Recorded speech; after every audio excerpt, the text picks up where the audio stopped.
is that up. John Malott is the man. Let's give him a tremendous picture, please. Give John Malott a standing ovation.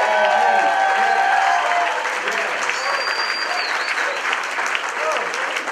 I'm backstage. I said, who is that up in here, up in here? You know, I tell you, his energy, his passion, his love, and his style just resonates with me. And I was backstage just watching, I was just mesmerized with his presentation. And that's how you create momentum. Now, my voice is going in and out. I don't know if they need another battery for this, but we'll check and see. But, John, this is my first time. I said, can somebody else go up next? So when he came backstage, I said, I'm not worthy, John. I'm not worthy. Thou please anoint me. I really, and I mean that sincerely, because people need hope now more than ever before. And the ability to communicate, and to communicate, write this down, communicate from the heart. One of the things that I do is teach and train people how to communicate from the heart.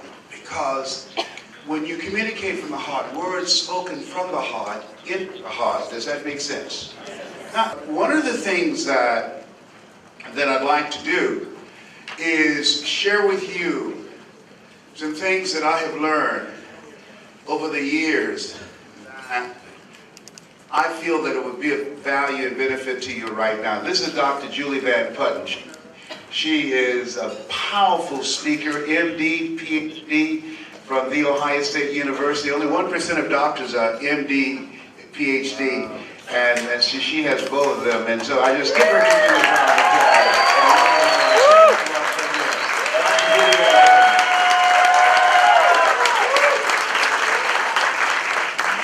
As soon as they can tell me that the in and out programming will be resolved, then I can get into my flow. But in the meantime, while they're working on that, did it go out again? Yeah. You know what?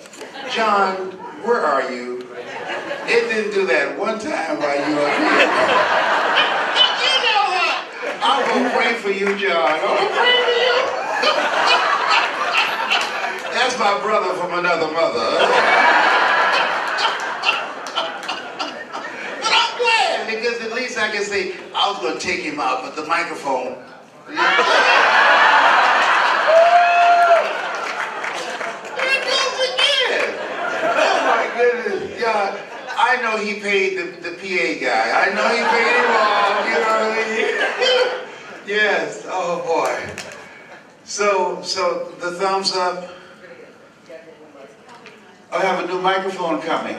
Okay, in other words, you got John to leave the thing.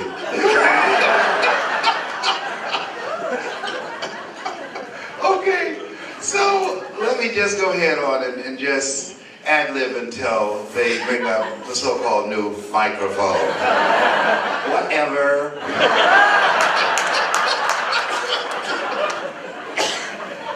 I can say about this business, and John hit the key, that it's about relationship marketing. But there's something else that's important. Write this down. Resiliency. Resiliency. One of the biggest challenges you're going to have is being able to get people to hang in there. How many of you know that? Raise your hand. Woo! Resiliency. And so when I saw that, mental resiliency is major for this business, because people are not accustomed to being rejected. They're not accustomed to recruiting. They're not accustomed to building an organization. They're not accustomed to reinventing themselves. This is a brand new day. And so part of it, you're going to see when you come out, my son, two of my sons here, Patrick Brown and John Leslie. Raise your hand, John Leslie. Yeah,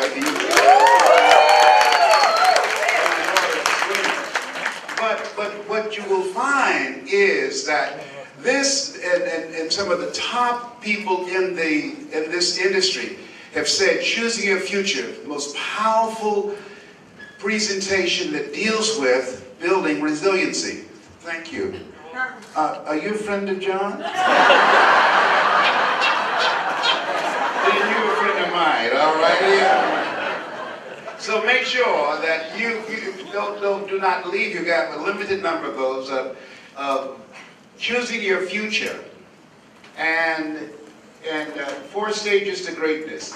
But there's nothing else. This is called leadership shift, and this is with my kids. How many have children? Raise your hands, please. Very good. Make sure your children listen to choosing your future. In fact, I met some people backstage that I've been listening to you since I was a little kid. Yes, and it's flattering. I enjoy this because, in fact, I've been doing this for many years. You know, I'm 70 years old, and so yeah, thank you. You're not going to believe anything else I say from here on out? Yes, I'm 70. And I just turned 70, though, February 17th, 1945. Yeah. And so there's some things that I have learned that I want to share with you. And part of the process of looking at, I want you to think about your dreams now. What's your dream? What is your dream? Oh, but let me go back up for just a moment, please. I don't dye my hair because I have an allergic reaction, but I do cheat. I use mascara. I cover the gray. My kids said, Daddy, you look distinguished with your gray hair. I said, 70, I'm not trying to look distinguished.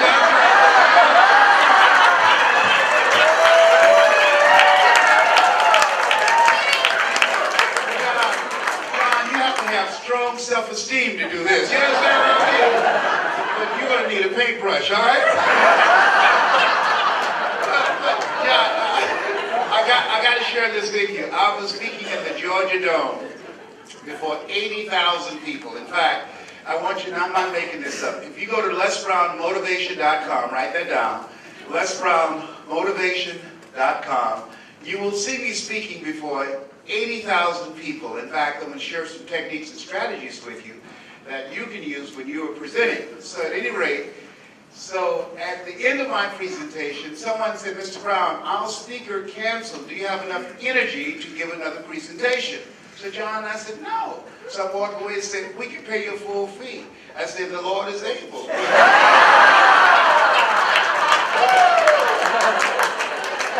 People say money won't make you happy, but everybody want to find out for themselves.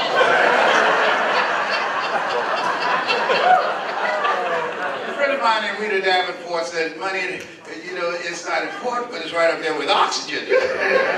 So they took me over to the Georgia World Congress Center, and it was a very intimate setting and people close to the stage. So I looked in, I said, excuse me just a moment, I have to go to the restroom. So I went to the restroom, and I had been sweating a lot. So I had to touch things up a little bit, you know. So when I came inside, what happened was that the lady who wanted everybody to know that she knew me, she said, there he is, Les Brown. And so I came up on the stage, she kissed me on the cheek, I kissed her on the cheek, and left this big black smudge on her face. So I didn't know what to do, so I just sat down. So the people down front started saying, there's something on your face. So she looks at me, she said, what are they saying? I said, I don't know.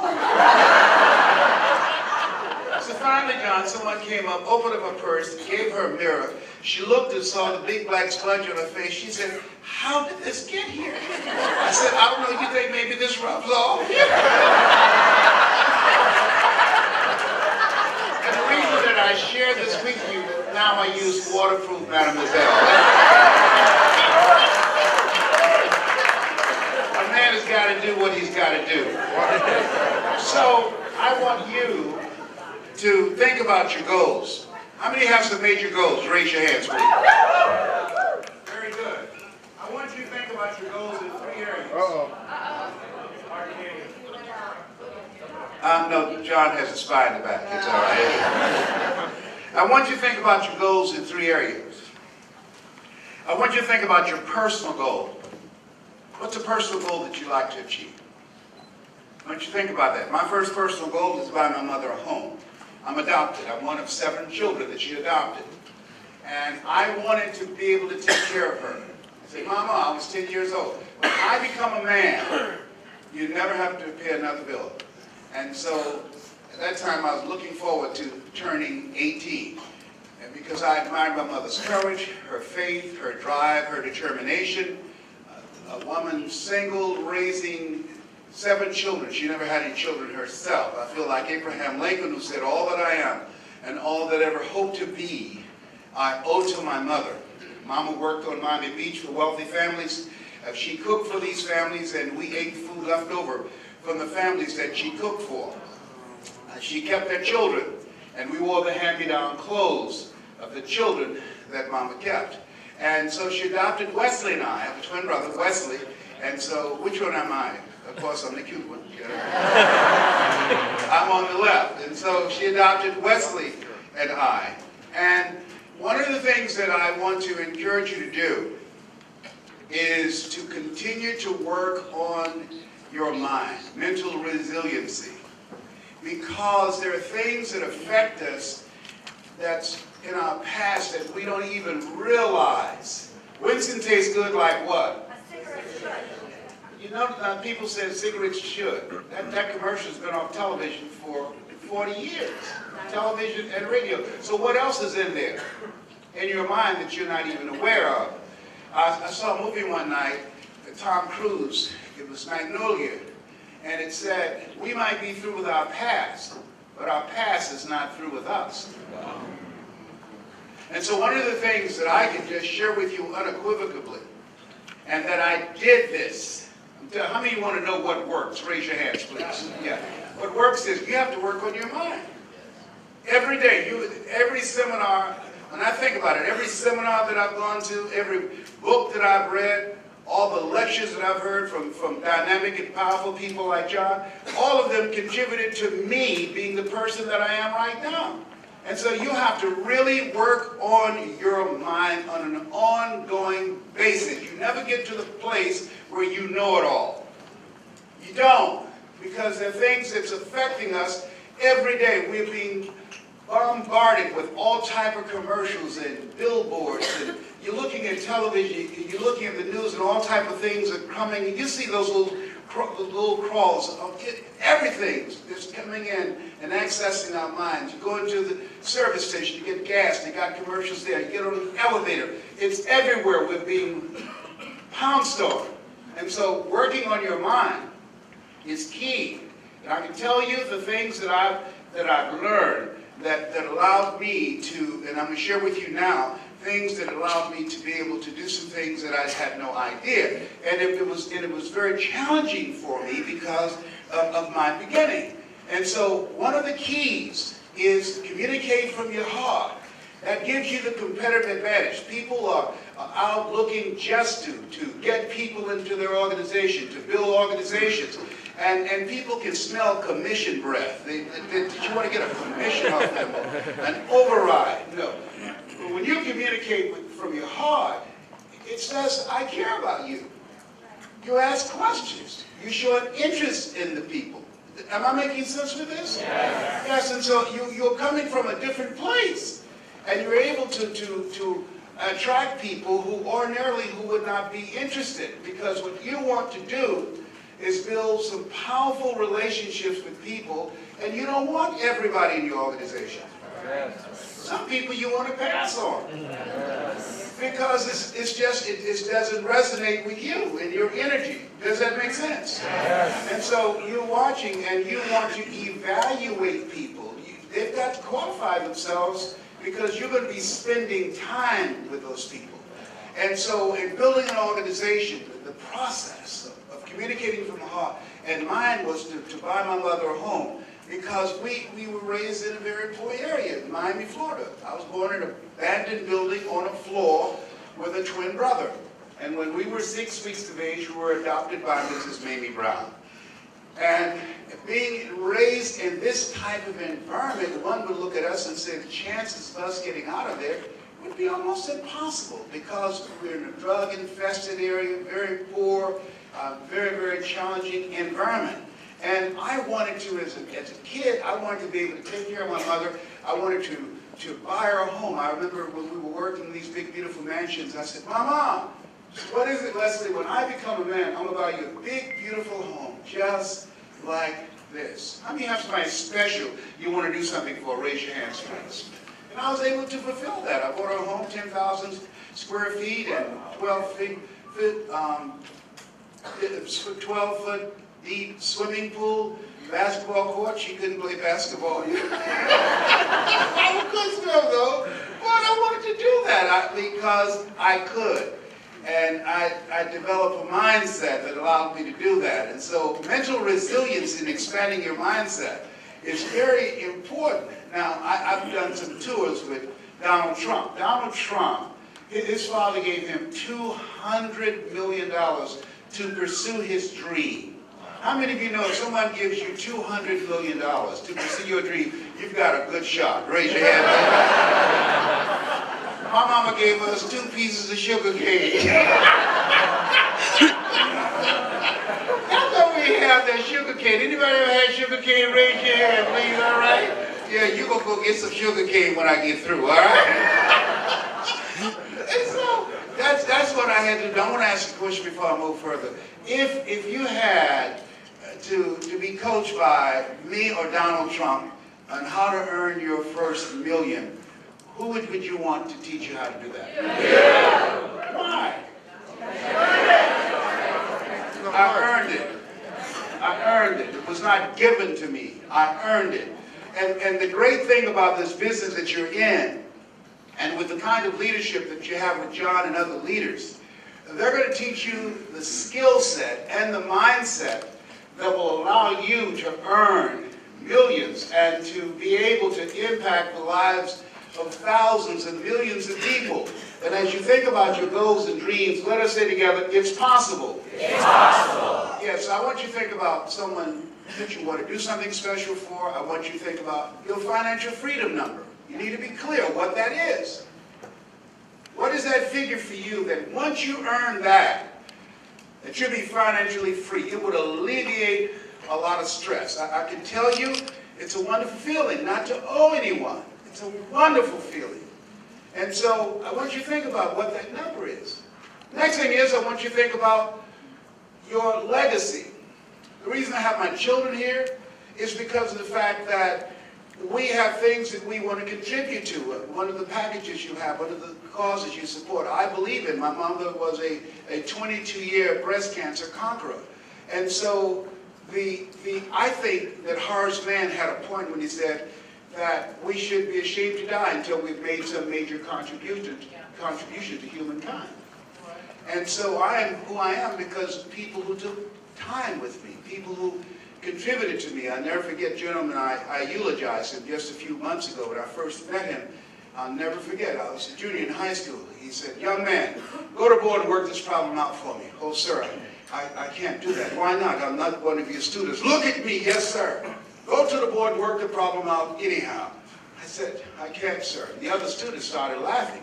I said, he's Leslie. He's got a twin brother, Wesley. Wesley is smart, but he's DT. He said, what's DT? He's the dumb twin. And the students erupted in laughter. And I said, I am, sir.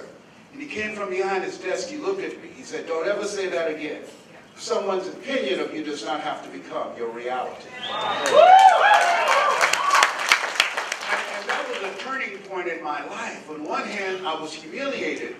But on the other hand, I was liberated. Because he looked at me with the eyes of Goethe, who said, look at a man the way that he is, he only becomes worse. But look at him as if he were what he could be, then he becomes what he should be. And so I learned some strategies and things, and we don't have enough time to go through all of them. But what we will do is to go through some areas that will have some benefit for you right now. So one, I said, resiliency, mental resiliency. Being able to take the no's and the rejections, but also being able to expand your mind to do other things. There are things that you can do that you don't even know now. I don't know you, but here's what I know about you. You have something special.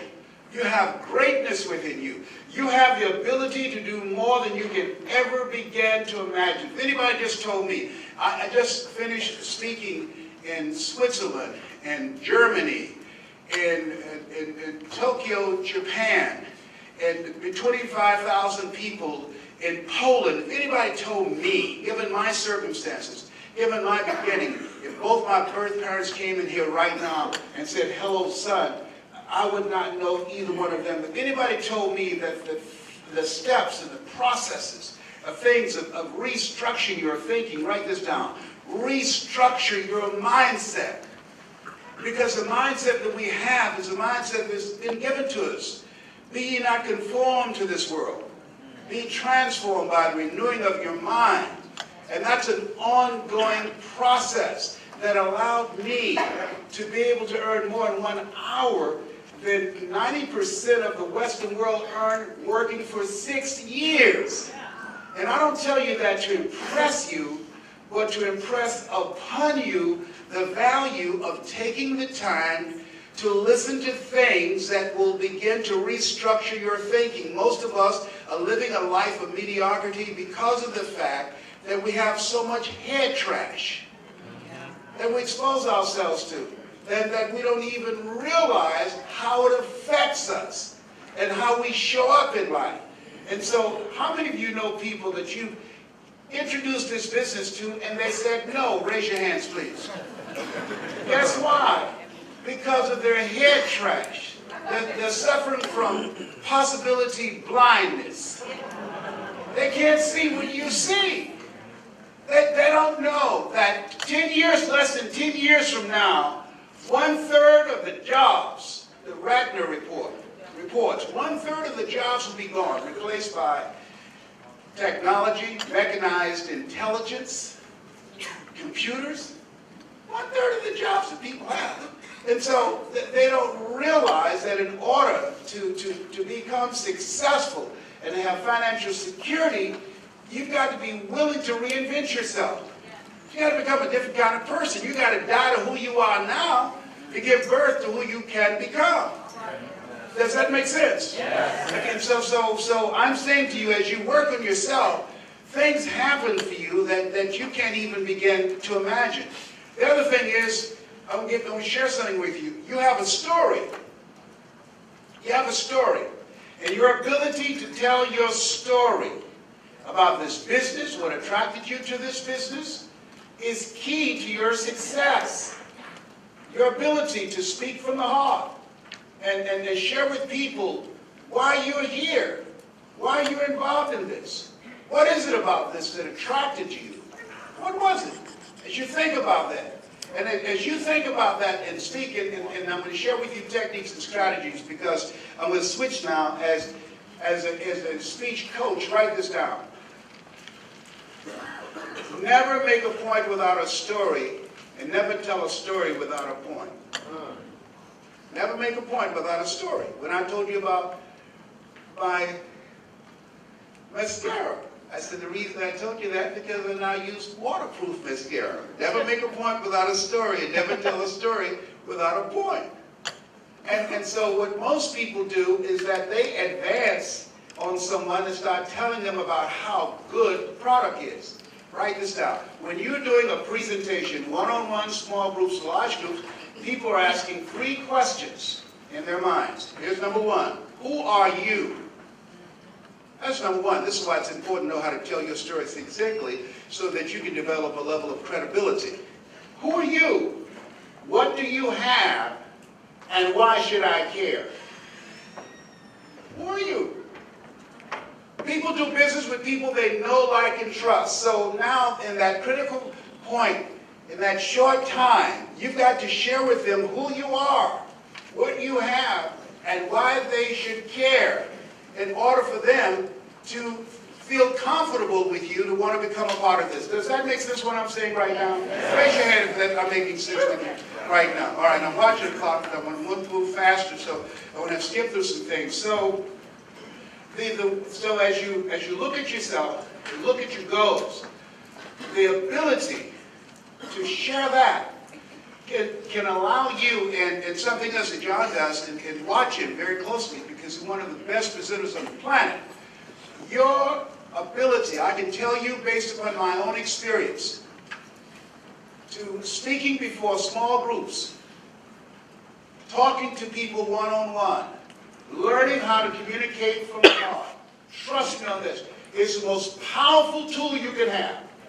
Most powerful tool, because I was involved years ago in Holiday Magic. You don't know that. That's one of the first multi-level marketing organizations. Dare to be Great.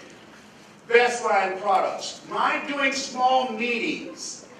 My showing up when no one else showed up. My watching a guy named Bob Boyd and other presenters and Bill Bailey.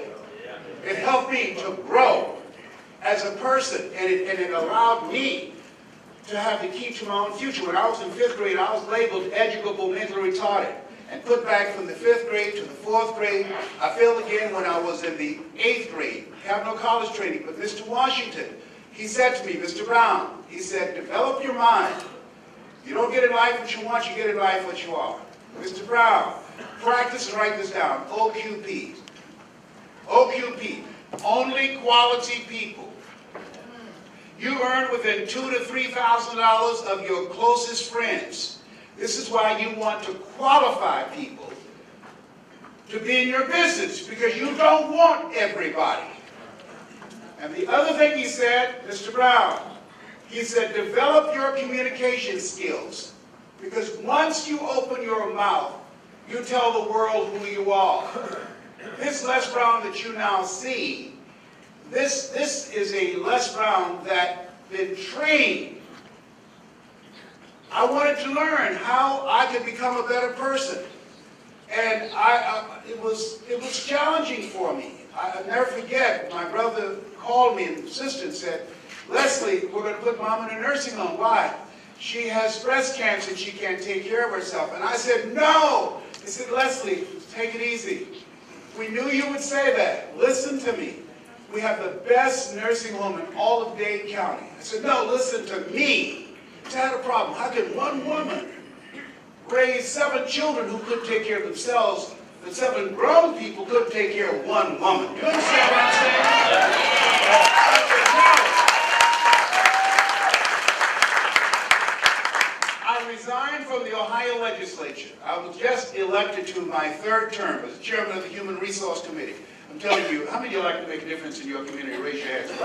Very good. I'm telling you, it makes all the difference in the world. I became a radio personality, and I'm going to share with you how I used that story to influence and to impact millions of people around the world. And so, write this down. Get a coach. You've got to have somebody in your life who can see what you can't see.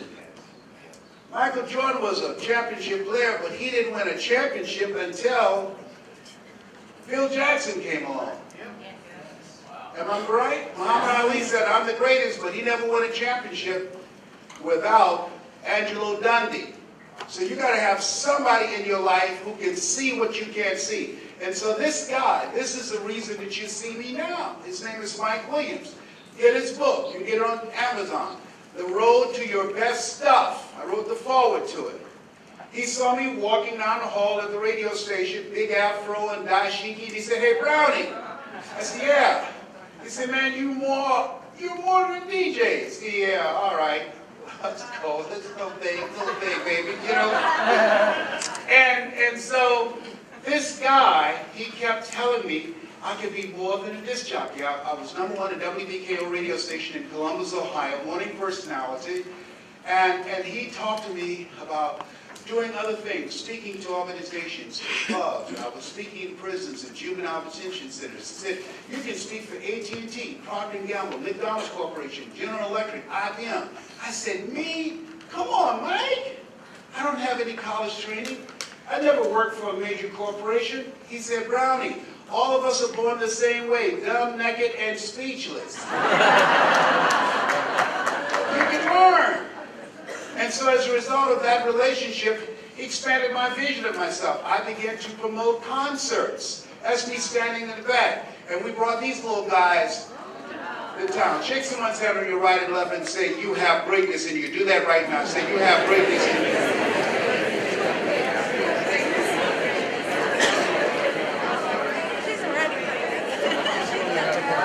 Ladies and gentlemen, you have no idea whose hand you just shook.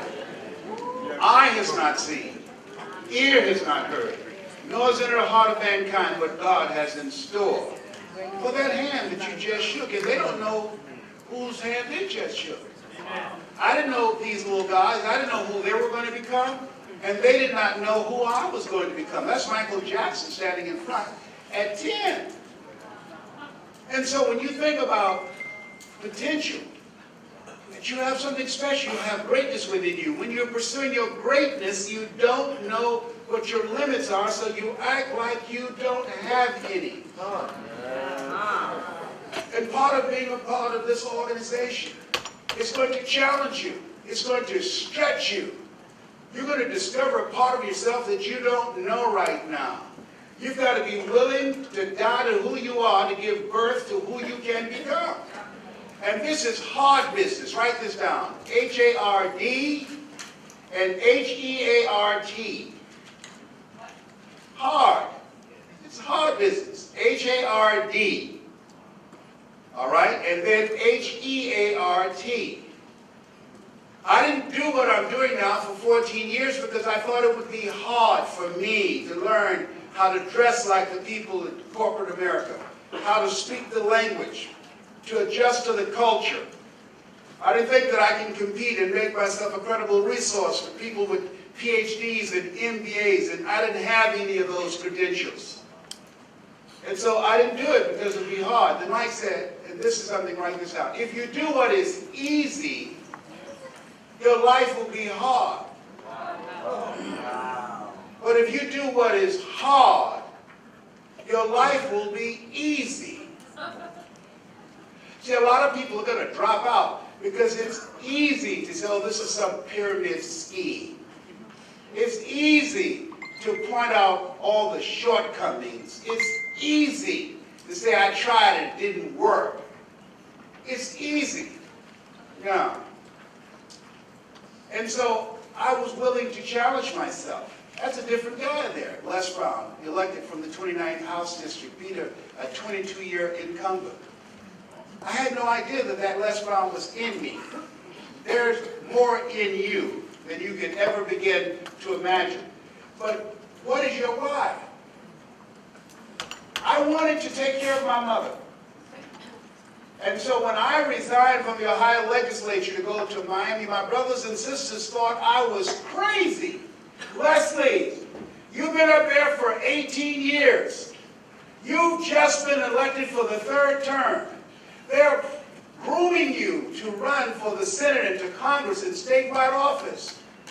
You're going to walk away from all of that? What will you do? I said, I will figure it out. Let me share something with you. Don't ask yourself how you're going to do it. How is none of your business. Lean not unto thine own understanding, in all thy ways acknowledge him, and he shall direct thy path. There are things that you can do that does not fit within logic and reasoning. I'm telling you. But we've been groomed and trained to believe that. There are talents and abilities you have, I'm telling you what I know, that will baffle you, that you will be amazed. And the only way you to discover that greatness within you is you've got to put yourself in a position where you are outside of your comfort zone. Because in order to do something you've never done, you've got to become someone you've never been. That's how you discover it. Write this down. You will fail your way to success. You'll fail your way to success. You're going to make a lot of mistakes. Things are going to happen that you can't anticipate. A lot of people stop because of that. No. That's how you discover who you are.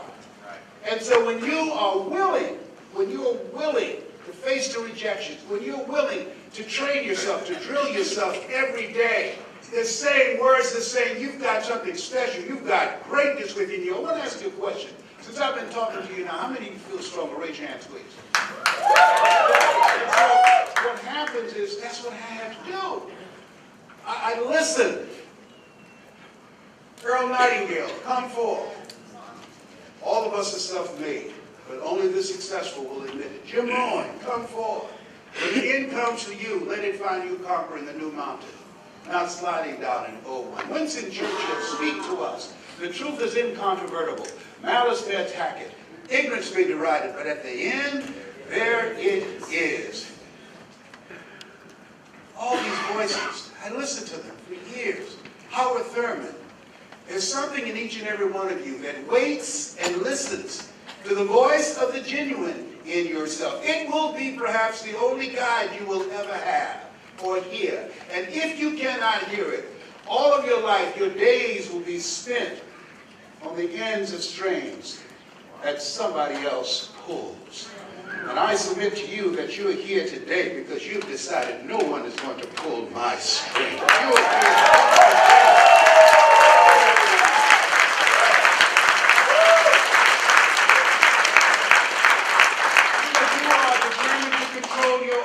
You are here today because you are different. One great American said, I choose not to be a common man. It's my right to be uncommon if I can. I seek opportunity, not security. I do not wish to be a kept citizen, humbled and dulled by having the state look after me. I want to take the calculated risk, to dream and to build, to fail and to succeed. I refuse to live from hand to mouth. I prefer the challenges of life to the guaranteed existence, the thrill of fulfillment to the still calm of utopia. I will never cower before the master nor bend to any threat. It's my heritage to stand erect, proud and unafraid to face the world boldly and say, this I have done. You're here because you are uncommon in pursuit of your dream and your greatness. Give yourselves a round of applause.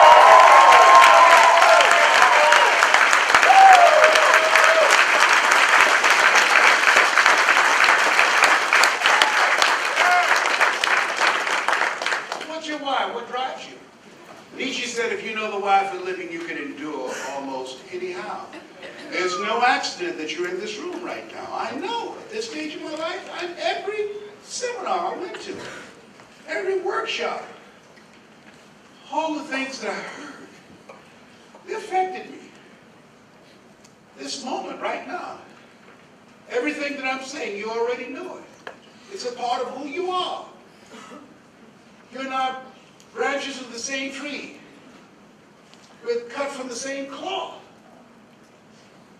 If it weren't so, you would not be in this room. This is a moment for some of you. Some of you couldn't afford to be here. And then a part of you knew you couldn't afford not to be here. Yeah. And you showed up. You showed up for yourself. You showed up for your dream. And so, Mama's gone. So these are my kids. As y'all listen to them, the youngest. So they speak, they train, they're authors. They now run the business. So this is time for me to pass it to them, and then they will pass it on to my grandchildren. I'm a grandfather and a great-grandfather.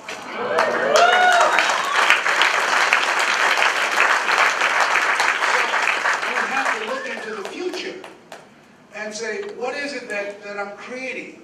You know, Jacqueline and Ashley said, if I earn all the money in the world and my kids don't amount to anything, what have I done? It's not what you put, it's not what you give your kids, it's what you put in your kids that makes all the difference in the world. Write this down. Create partnerships. I saw Dr. Norman Vincent Peale, and I admired him. He wrote the book, The Power of Positive Thinking. I admired him because of his oratorical skills and how he spoke from this diaphragm. You have the ability to do more than you can ever begin to imagine. You have been stopped because of the negative thoughts that you have embraced. You have the power to change that. I never forget, I was backstage in Chicago, and he was up in age, a young guy said, Dr. Peale, how old are you? He said, Sonny, I'm 92. The guy said, I don't know if I want to live to get 92. He said, that's because you've never been 91.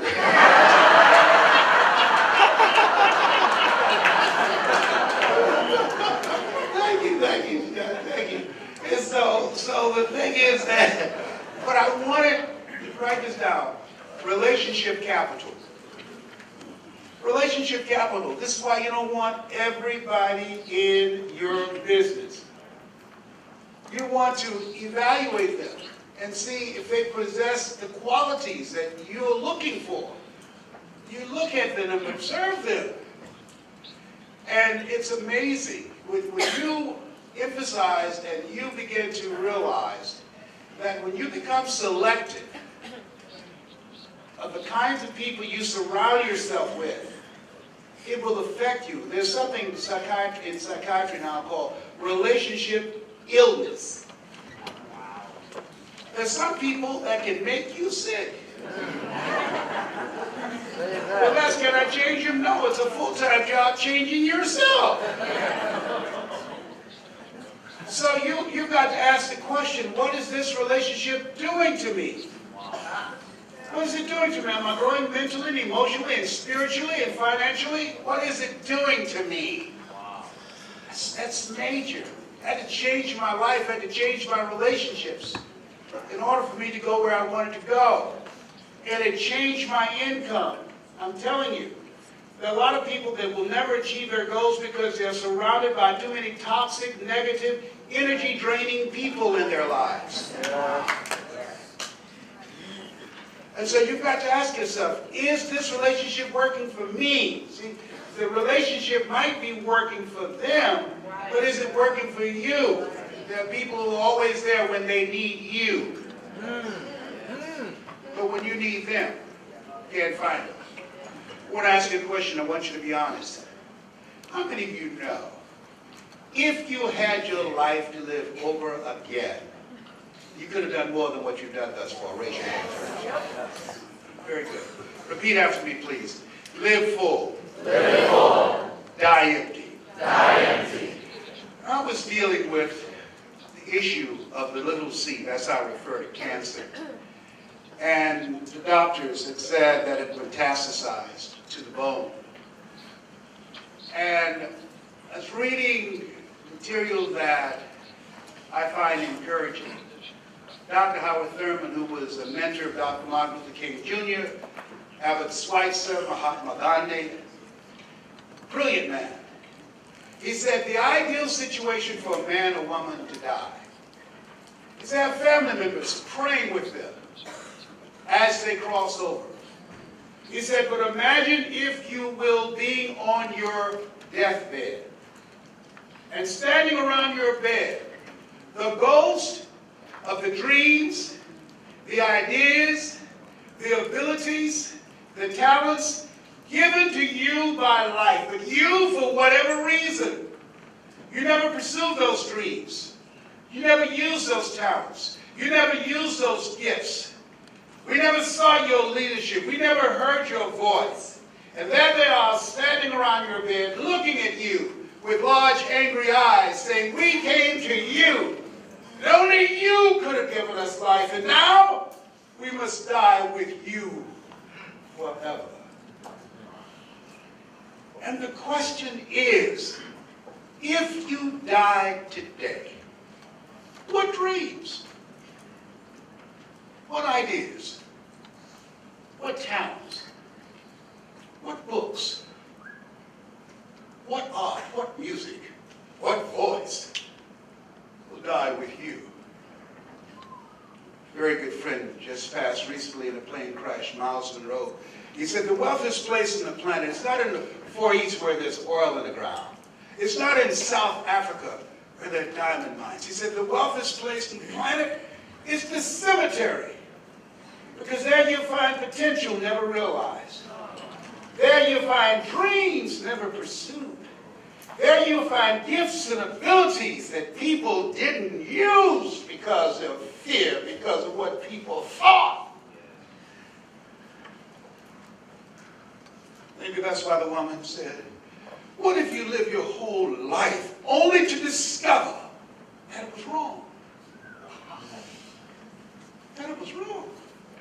Maybe that's why Henry David Thoreau said, "Oh God, to reach the point of death, only to realize that you've never lived.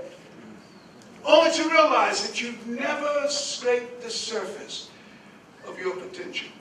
Everybody say again, please. Live full. Live full. Die empty. Die empty. Shake someone's hand on your right and left and say, "I'm ready to play a bigger game. I'm ready to play a bigger game."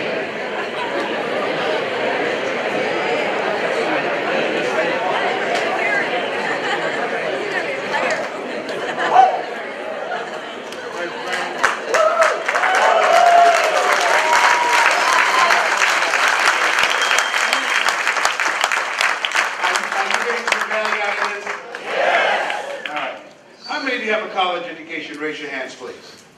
Oh, that's over 90%. How many have ever given a lecture at Harvard? Raise your hands.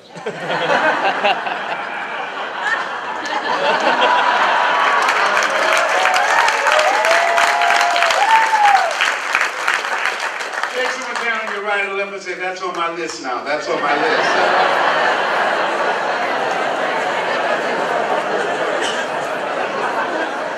Everybody, point at me right now. Point at me right now. Say, "Les Brown. If you can do it, I can do it. I can do it. If when you say I can do it, I want you to say it with conviction. Point at me again. Say, "Les Brown. If you can do it, I can do it." And I see that for you. I want to do one thing. If you don't do anything else, I want you to do this. This is very important. Pull up your right index finger, please. Put it in your ear. Listen to me. You have something special. You have greatness within you. You're in this room because this is your time. This is a breakthrough moment for you. You have the ability to do more than you could ever begin to imagine. There are people waiting for you, waiting to hear your voice. They're part of your spiritual tribe. You have the ability to move and motivate and inspire people to pursue their greatness. This is a new beginning. This is a new day for you. There are $1 million ideas in you that's ready to be birthed. Take your finger out now. The reason I had you to do that, I didn't want it to go in one ear and come out the other.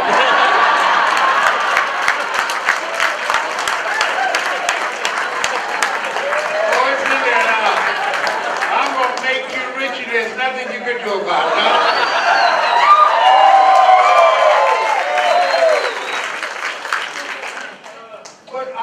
I spoke there 4 times now. I've got a fifth invitation to go there and lecture. And I remember the first time I was so intimidated. And Mike was with me. He said, "Les, why are you nervous?" I said, "I'm at Harvard, man, Mike." He said, "Les, they came to see you. You didn't come to see them." That's why it's important to have someone who can see some things in you that you can't see in yourself. And so I've had nationally syndicated television shows. I've won all kind of awards. And how many of you ever heard Toastmasters? Raise your hands. I won their Golden Gavel Award, Toastmasters, won the highest award for the National Speakers Association. And they selected the top 5 speakers in the world. Now I want you to remember those little boys. They were holding the sugar cake. It was General Norman Schwarzkopf and Leon Coca, Robert Schuller, Paul Harvey, and you see that little guy there. They used to hold that sugar cake, you know. Shake someone's hand on your right and left and say, "I'm ready to go big. I'm ready to go big. I'm ready to go big."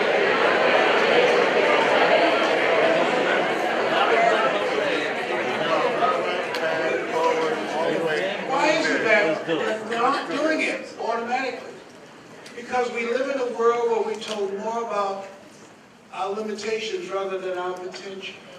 How many have ever been told what you can't do? Raise your hands first.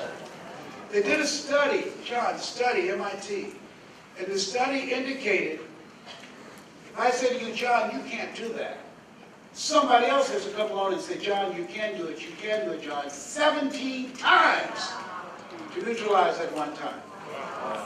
That's why my favorite book says, faith comes by hearing and hearing and hearing. To reprogram our mind, to override the viruses that's in our minds that we don't know, that's affecting us every day. Every day. When the doctor looked at me and said, "You have cancer," it was the most feared word in 7 different languages. And Dr. Julie Van Putnam, when we came out of Florida Hospital, she looked at me, she stopped, and she looked me in the eye. She said, "We're going to beat this." And when she said it, I felt it at the cellular level. My PSA, which stands for prostate specific antigen, was 2,400 at that time. And now it's 0.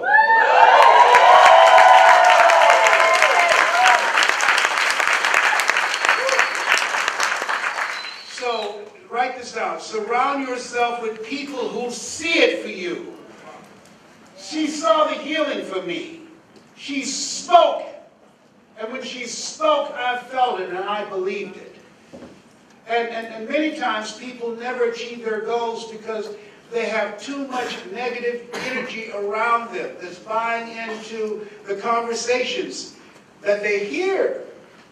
No. In fact, I don't believe the doctor should tell people that they're terminally ill. I think what they should say is, "My knowledge and ability to help you has terminated." And now you need to explore some other options. Does that make sense? Yes. Now, so as you look at yourself, look at your goals, put your hand over your heart, put your right hand over your heart, please. Let us say together, "This is my time. This is my time.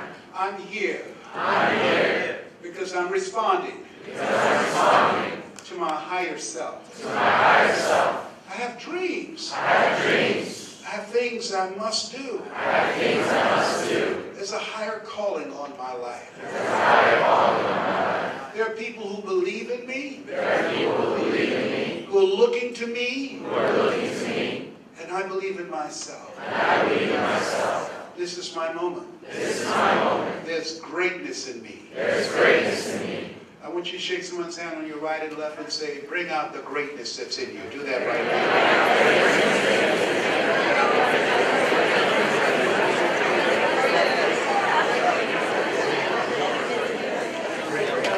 I want to share with you the power of a story. The power of a story.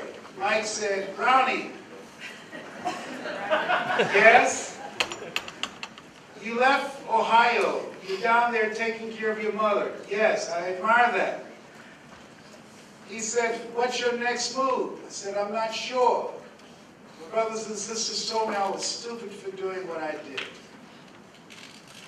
He said, "Think, Brownie, think. You always challenge me to think. You want people in your life who will hold you to a higher standard, and who will challenge you to think." And he said, "Brownie." I said, "Yes." "You got something, man." I said, "I do? Yeah." So what I have? "Hey, you got a story." "Why don't you write this down? My story has value." "Yes, your story has value." I said, "What do you mean? How did you get in radio?" I said, "I went. Mr. Washington asked what I wanted to do. I told him I wanted to buy my mother a home. He said, 'How are you going to do that?' I said, I was going to go into radio. I was going to become a disc jockey." He said, "What happened?" "I went to the radio station to apply for a job. What happened?" He said, "Well, the man told me no." He said, "What happened then?"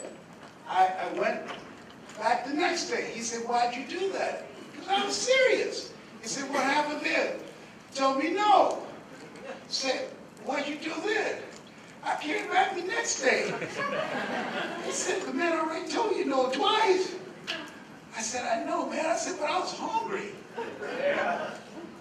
And he said, "What happened?" He told me no. I said, "Brownie?" He said, "Brownie, that's your story." "That's my story?" "Yeah. All you need to do now, I'm going to show you how you can tell this story." Write this down. And create value and experience for an audience. When you're speaking to someone on the telephone, one-on-one, small groups, the key, as you tell the story about yourself, the key as you tell the story about the company and the products, is to create value for the person that's on the telephone. Create value for them. And so that they can see themselves in the story and take ownership for the story. And so, with the coaching, it changed my life. Everybody repeat after me, please. You got to be hungry. You gotta be hungry. Mr. Washington said, what do you want to do, young man? Sir, I'd like to buy my mother a home. How do you plan to do that? I'd like to become a disc jockey. He said, you got to be hungry. I said, what do you mean by that? He said, people that are hungry are unstoppable. People that are hungry are relentless. People that are hungry believe that they can achieve their goals and they work on themselves. Mr. Brown, I said, I'm hungry, Mr. Washington. All my life, people compared me to my brother. Always. And my sister who graduated from the University of Miami. And because it takes me longer to learn things than most people, they always made fun of me. You're the only person that just looked at me as a person. You never called me dumb, you never called me stupid, you always made me feel special. And I believe I can do this. He said, good. He said, I want you to continue to work on your mind. Practice OQP, only quality people. And be conscious of your conversation.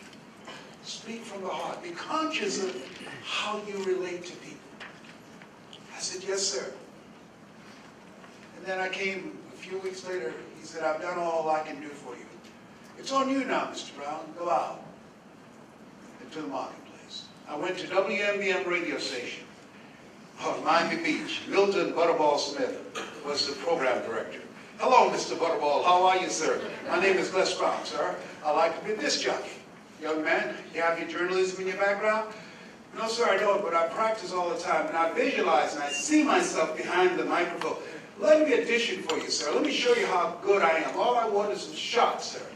He said, I'm sorry, we don't have any job for you. How many of you have been rejected? Raise your hands, please. I was devastated with the rejection. I went back and I said, Mr. Washington, they said no. He said, don't take it personally. Most people are so negative, they have to say no 7 times before they say yes. He said, you got to be hungry. Go back again. I went back again. Hello, Mr. Butterball. How are you, sir? My name is Les Brown, sir. I'd like to be a disc jockey. I know your name. Weren't you here yesterday? Yes, sir, I was. Didn't I tell you no yesterday? Yes, sir, you did. But then why are you back today? Well, sir, I don't know whether or not somebody was laid off or somebody was fired, sir. No one was laid off or fired. Now get on out of here. I came back the next day, talking loud, looking happy, like I was singing for the first time. I said, hello, Mr. Butterball. How are you, sir? My name is Les Brown, sir. I like to be disc jockey. I know what your name is.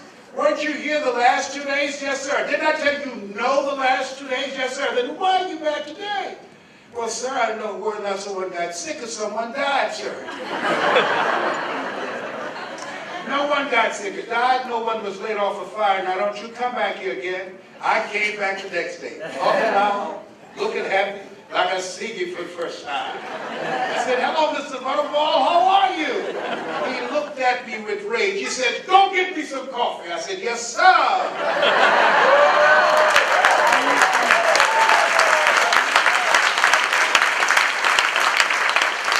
My favorite book says, the greatest among you will be your servant. How many of you are serious about reaching your goals? Raise your hands, please. Very good. Write this down. Provide more service than you get paid for. Provide more service than you get paid for. John was right, it's relationship marketing. Get to know the people, ask them key questions, find out their dreams. What is it that motivates them? What is it that keeps them up at night? What is it that excites them? What do they want? Who are they? Let them know who you are. And so I became the errand boy for the disc jockeys. I'd go get their lunch and their dinner. I just tried to get my foot in the door to let them know who I was. I wanted to be a go-to person. And then I found out something. When you are willing to give of yourself, when you're willing to give before you ask, people begin to look at you differently. And they begin to trust you. And so one weekend, the disc jockeys came out to the parking lot. Their cars were clean and waxed, inside out. They said, hey, who did this? I did, sir. How much do you charge, young man? Oh, nothing, sir. I just wanted to help out. Wow. He said, look here, Dinah Ross and the Supremes are coming to town. The Four Tops and the Temptations. Here are my car keys. Pick them up and take them to the Fontainebleau Hotel on Miami Beach, and I'll take care of you. I said, be my pleasure, sir. I would drive these entertainers all over Miami Beach in the disc jockeys, Bigelow and Cadillacs. I didn't have any driver's license, but I was driving.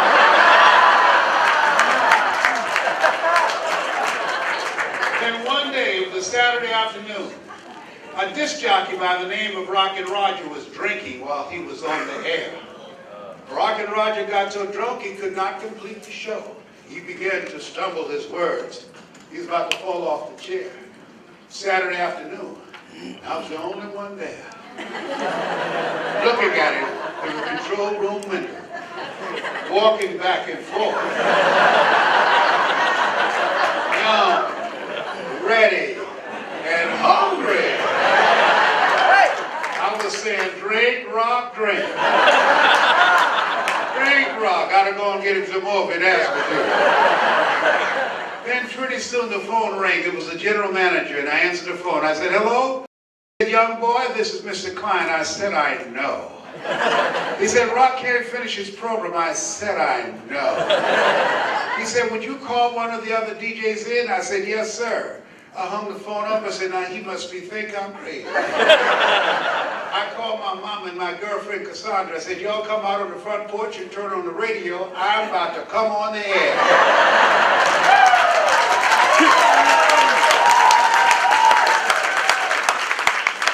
I waited for about 20 minutes and I called him back. I said, Mr. Klein, I can't find nobody.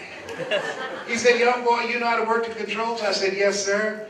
He said, go in there and segue the records. Don't you say nothing here. I said, yes, sir. I couldn't wait to get old Rock out of the way. I put on a fast record. I said, look out, this is me, LB, Triple P. Les Brown, your platter playing Papa. There were none before me, and there will be none after me. Therefore, that makes me the one and only. Young and single and love to mingle, certified, bona fide, duly qualified to bring you satisfaction and a whole lot of action. Look out, baby, I'm your love man. I was hungry.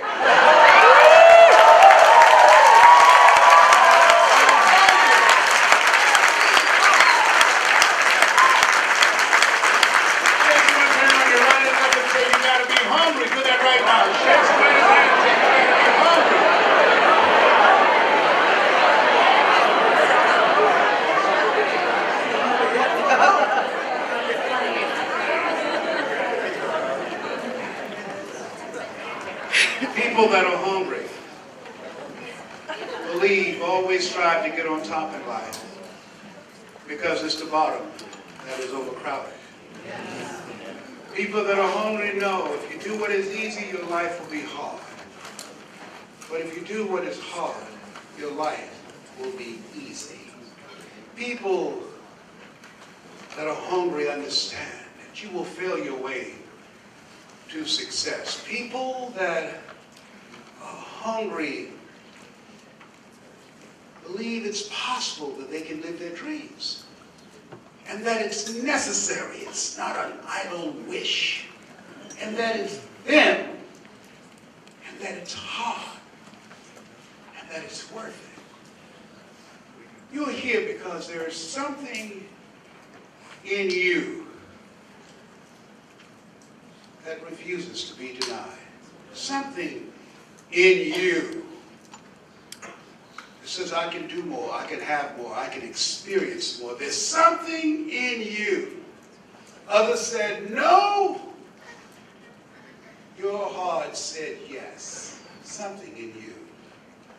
We separate those type of people. People raised in the same family, same parents, same circumstances, and end up being dramatically different. Isn't that interesting? Yeah. That's interesting. I believe this is a breakthrough moment for most of you. How many of you feel that for yourself? Raise your hand. Yes. Dr. Julie? Yes. We have up front, there's something I'm going to do. Everyone who gets the program out front, it's called Choose Your Future, and Worst Stages to Greatness, in John Wesley's program. my leadership with my children, what I'm going to do is make sure you leave your phone number and address and email, because there's a program I do called How to Tell Your Story. How many like to learn how to tell your story? Good. Make sure you leave that. It's going to be a webinar. And so I will share with you methods and techniques that I've learned that allow me to earn 7 figures doing what I love to do. How many of you love changing people's lives? Raise your hands. Yeah. Oh, very good. That's what it requires. See, people think information can do it. If information can change people, everybody would be skinny, rich, and happy. Am I right? You know, stories are powerful. They're powerful. And I had no idea that I would be doing what I'm doing now. But that's my gift, teaching you how to tell your story. And write it down, create an experience. See, you have an energy signature. And you have a spiritual tribe. There are certain people, when I speak, they're going to hear me. But there are certain people, when you speak, they're going to hear you because they're a part of your spiritual tribe. Most people don't take the time to invest in themselves. But I was willing to do it because I was hungry. And so, as you think about your goals and dreams, I'd like to leave this with you. I don't know what you want to do. I'm so honored to be able to be on a platform for John, who I consider one of the great motivators on the planet. Give him another round of applause. Come on, you can do better than that.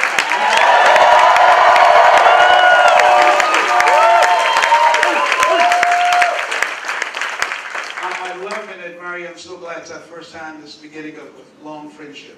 Appreciate you. And I love the energy in this room. I like to leave this with you. Don't lose the hunger for a new life. It's no accident that you're in this room. Listen to your heart. Where your heart is, there your treasure is also. And I'd like to leave something with you that my mother used to love to hear me say. Leslie, yes, now, Mama.